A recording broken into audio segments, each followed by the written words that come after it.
বিষ্ণু ইসলাম আব্দুল্লাহ ইবনে ওমর রাদিয়াল্লাহু তাআলা আনহু পিঠের মধ্যে একবার চাপড় দিয়ে একবার বললেন, আব্দুল্লাহ, দুনিয়াতে এমন ভাবে জীবনযাপন করো মনে হয় যেন তুমি গরিব, মানে স্ট্রেঞ্জার, এলাকায় নতুন আসছো, কেউ তোমার চেনে না, তুমিও কাউরে চেনো না। অথবা আবিরু সাবিল, মানে traveller, you are a traveller, পথিক, এইভাবে থাকে।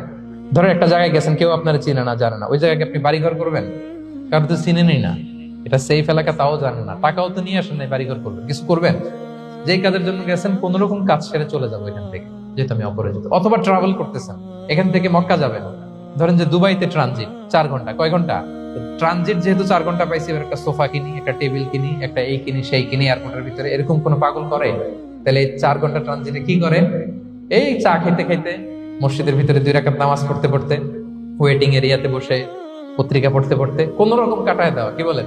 নাকি ওইখানে সোফা টোফা, বাড়ি ঘর, এটা সেটা কিনা শুরু করেন 4 ঘন্টার জন্য? এরকম কোন পাগল আছে এরকম? না। আবিরু সাবিল, আহা, দুনিয়াতে এভাবেই বসবাস করতে হবে, গরিব ও আবিরু সাবিল, স্ট্রেঞ্জার অর ট্রাভেলার।